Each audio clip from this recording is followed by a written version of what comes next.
Bonjour et bienvenue à ce tirage du lundi. Alors aujourd'hui je vais prendre le petit oracle de la magie d'Eve Corrigan et je vais prendre Histoire de sorcière le tarot pour regarder quel va être le sujet d'aujourd'hui. Allez,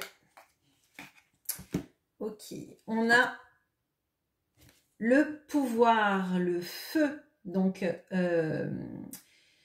feu ardent et vibrant, je te saisis fermement. Je décide maintenant que mes actes soient le flambeau de désir fervent. Ça nous parle de puissance, ça nous parle de prendre son pouvoir personnel. Ça va nous parler de tout ce qui est matérialisé par les bâtons dans le tarot. Ça nous parle bien sûr aussi des signes bélier, lion, sagittaire, mais pas que. Hein.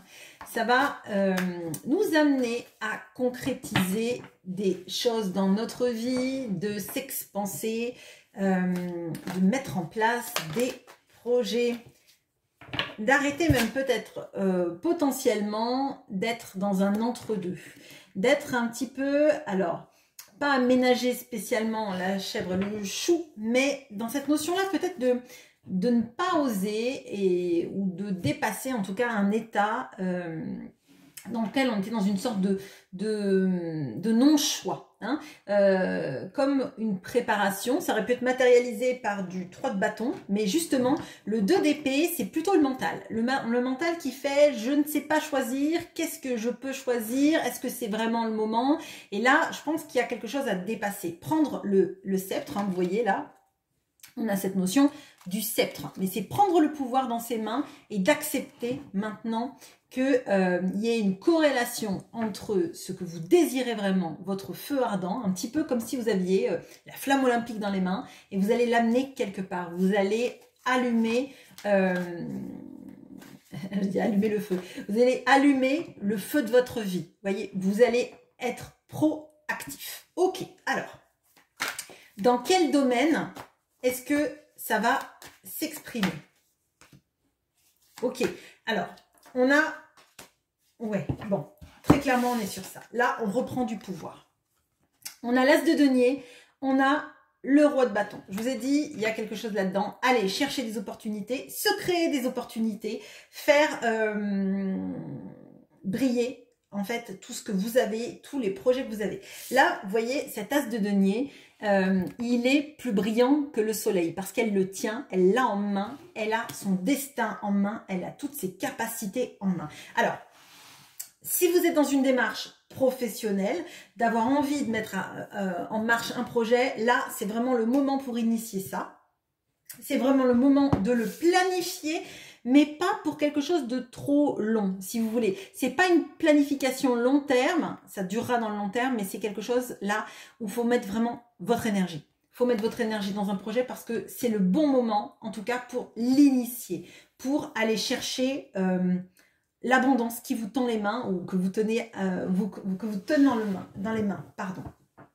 Il y a cette notion-là de l'aide du roi de bâton en vous, qui est capable justement de prendre ce sceptre parce que c'est le roi, donc il a le sceptre en main pour aller conquérir. Alors, conquérir des territoires, donc c'est des territoires peut-être inexplorés en vous, ça peut être aussi des territoires dans des domaines que vous avez vraiment envie d'étudier, dans lesquels vous avez envie que votre travail aille. Vous voyez, des directions dans lesquelles en fait vous allez vous épanouir. Ok, alors, très bien. Donc là, on arrête d'être dans une sorte d'entre-deux, d'accord? Peut-être de ne pas oser, de se dire je veux bien, mais je peux point, hein, un peu ça.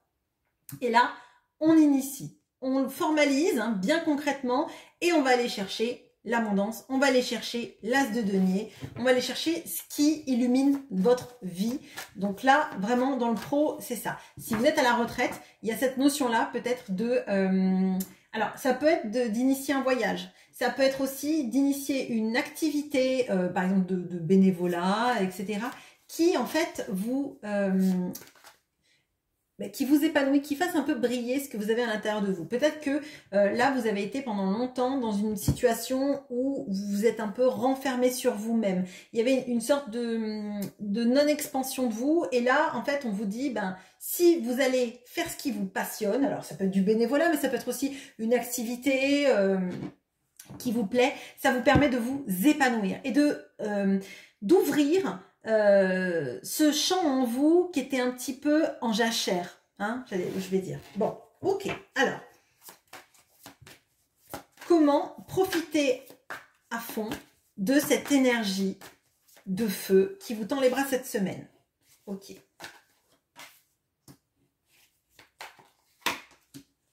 Ok, bon. J'avais déjà 2 as, il y a quelque chose qui se passe qui est intéressant. Alors, on a la tempérance. On a le 8 de coupe. On a l'as de coupe. Donc, je vous ai dit, vous avez 2 as. Là, ça allait chercher l'abondance. Et ce qui peut vous aider là-dedans, c'est l'as de coupe. C'est ce qui est à l'intérieur de vous. C'est un peu votre miracle intérieur, je dirais. Hein. C'est un peu votre source. On a beaucoup le 8 de coupe. Alors, moi, ce que je ressens, c'est qu'il y a quelque chose à abandonner. C'est peut-être quelqu'un. C'est peut-être aussi, surtout, un schéma. Vous voyez, c'est pas forcément quelqu'un qu'on abandonne en le laissant derrière, c'est peut-être le fait d'avoir un peu focalisé sur quelqu'un, une situation qui marchait pas et qui vous a drainé votre énergie. Là, en fait, ce qu'on vous dit, c'est l'apaisement avec la tempérance, la guérison. La guérison est potentiellement trouver une sorte d'équilibre en vous, qui n'est pas un équilibre de 2 d'épée. Parce que le 2 d'épée, c'est un équilibre, c'est-à-dire qu'en fait, vous ne penchez pas sur, vous ne penchez sur aucune décision parce que vous avez un peu peur de trancher. Mais la tempérance, c'est vraiment, c'est l'alignement en soi-même, c'est l'équilibre en soi-même, parce qu'on est en adéquation avec ce que l'on désire, ce que l'on vibre, ce que l'on est, ce que l'on pense. Vous voyez, il y a cette sorte de vérité en soi. Bon. Avec le 8 de coupe, je vous ai dit, il y a quelque chose sur lequel, en fait, il va falloir tourner le dos. Alors, ça peut être quelqu'un, hein, ça peut être vraiment une relation qui vous fait du mal et qui vous draine, mais ça, c'est à vous de le voir. Ça peut être aussi, effectivement, le fait d'avoir trop focus sur cette situation-là et pas assez sur qui vous étiez à l'intérieur de vous. Vous avez cet as de coupe. L'as de coupe, c'est la magie, c'est le Graal en soi. Et c'est surtout ce Graal que finalement, on ne fait pas vivre parce que c'est comme si vous étiez focus pendant longtemps sur ces 8 coupes que vous quittez, d'accord, sans voir qu'en fait, vous aviez le Graal au milieu des coupes. Hein. Enfin, la métaphore est peut-être un peu bizarre pour vous, mais c'est comme si, en fait, vous étiez senti comme une sorte d'élément d'un tout, mais d'un élément lambda d'un tout, alors qu'en fait, vous êtes à vous-même, vous êtes à l'intérieur de vous-même, pardon, exceptionnel. Vous voyez, cet as de coupe, pour moi, je le dis toujours comme étant le Graal, c'est-à-dire la chose vers laquelle on tend, un idéal de soi, une sorte de source de guérison. On a 2 fois cette notion-là de la guérison entre l'as de coupe, la tempérance. On a aussi énormément de créativité avec l'as de coupe. Donc si là, par exemple, vous avez un projet créatif à mettre en place, c'est vraiment le bon moment. Vous voyez, c'est le bon moment parce que ça foisonne, ça pétille, ça pulse à l'intérieur de vous et qu'il faut laisser sortir ça au détriment d'avoir pensé pendant trop longtemps que vous n'étiez qu'un maillon de la chaîne alors que vous avez vous êtes tout seul exceptionnel. Vous voyez, si c'est pas un projet créatif, on a aussi vraiment cette notion-là d'avoir beaucoup d'idées qui fourmillent, d'avoir énormément d'émotions, de capacité à mettre votre intelligence, votre cœur en adéquation. Là, il y a une sorte d'alignement en vous-même entre ce que vous désirez et ce que vous aurez, à partir du moment où vous avez aussi confiance de ce pouvoir que vous avez en vous, d'accord? Ce pouvoir incarné par le roi de bâton. Donc, on a le pouvoir, mais on en fait quelque chose. Et on a le pouvoir aussi en soi-même de savoir qu'on vaut quelque chose, de savoir qu'on n'est pas passé par des événements traumatiques pour rien. C'est qu'ils nous ont apporté quelque chose et que maintenant, on a une source inépuisable à l'intérieur de nous, d'amour, de résilience, de guérison. Vous voyez, il y a ça. Et ça, c'est la fierté d'être soi, c'est la fierté aussi d'en faire quelque chose. Et de ne plus se considérer que comme un maillon lambda d'une chaîne, mais comme un élément intéressant, primordial d'une chaîne. Vous voyez? Bon. Donc là, je dirais que ça passe par l'amour de soi, ça passe aussi par la conscience que vous n'êtes pas un élément lambda, hein, vraiment. Bon. Ok, quels peuvent être les défis sur votre route par rapport à ça?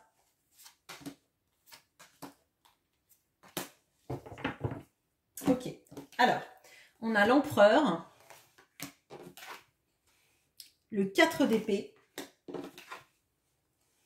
le soleil. Alors, là, pour moi, il y a quelque chose d'égotique, mais c'est un ego qui freine.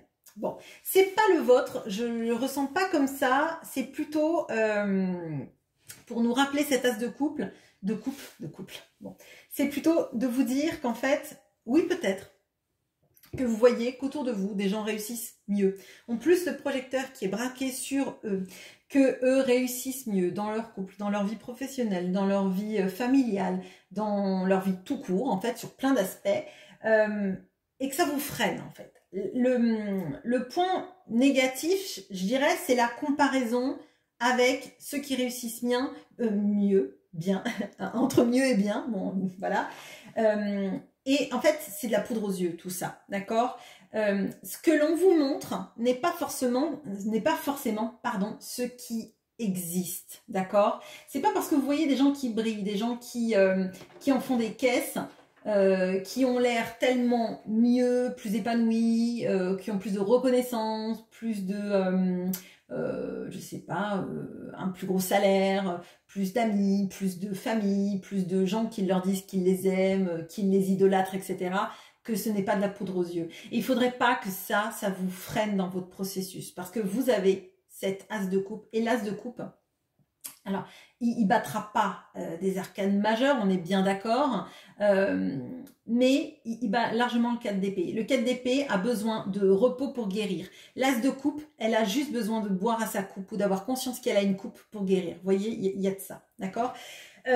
Moi, ce que je ressens, c'est que là, il y a une notion de ne pas avoir à se comparer, de ne pas devoir se comparer et de ne pas croire qu'en fait, des gens qui sont campés sur leur position valent mieux que ce que vous êtes vous. À votre petite échelle, vous êtes très bien, d'accord, et vous pourrez vous expanser, parce qu'on a cette notion-là, d'accord, mais dans quelque chose qui vous convienne. C'est pas forcément ce qui leur convient à eux, et leur vie ne vous conviendrait peut-être pas. Peut-être que vous, si vous étiez dans leur vie, vous sentiriez tout le déséquilibre qui peut exister. Il faut pas que ça vous freine. Il faut pas que la comparaison vous freine. Il faut pas que la peur de pas réussir à aller à leur niveau, qu'on brille, qu'on soit adulé, etc., etc., ça vous fasse tiquer. S'il y a une relation amoureuse avec quelqu'un et que cette personne, elle a quelqu'un d'autre dans sa vie ou qu'elle est accaparée par d'autres projets, etc., il ne faut pas idéaliser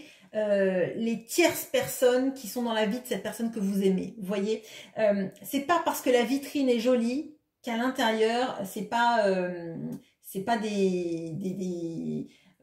des choses qui tombent en miettes, vous voyez. C'est pas parce qu'on nous montre quelque chose que c'est vrai, d'accord? Bon, ok, je sais pas si je suis claire, mais bon, dites-moi en commentaire. Alors, comment dépasser justement cette comparaison? Ok, alors, on a le 5 de bâton. Comment dépasser cette comparaison? Bah, tout simplement en vous disant que la plupart des gens sont dans cette sorte alors j'allais dire de dualité, mais c'est pas la dualité, c'est plutôt dans le duel. La volonté de conquérir et d'écraser les autres pour réussir. Et ça, vous l'avez pas, d'accord? Et ça, pour moi, c'est une grosse capacité, une grosse qualité, de pas avoir besoin de marcher sur la tête des gens pour avancer. Vous voyez, ce sont pas des passes chinois, hein, les gens, hein, donc on marche pas sur la tête des gens pour avancer.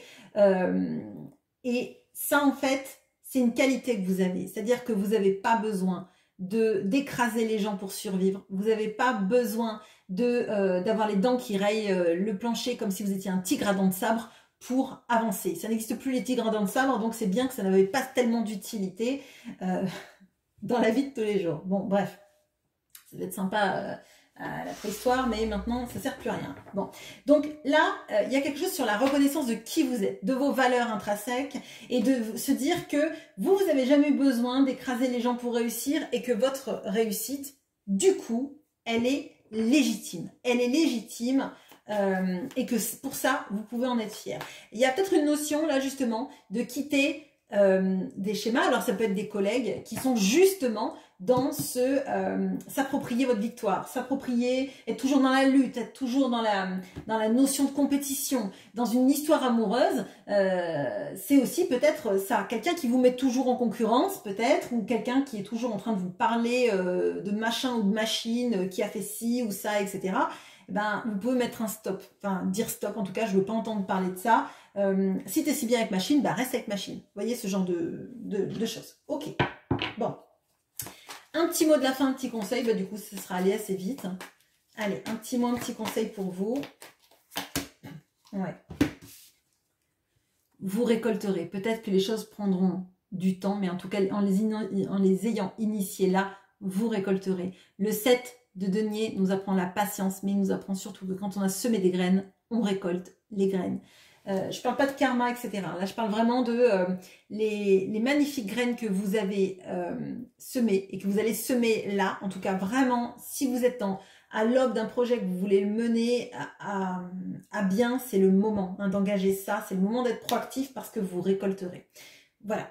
Bah, écoutez, le tirage est court. Je le veux comme ça. Et je vous souhaite une très bonne journée et à très bientôt dans les commentaires.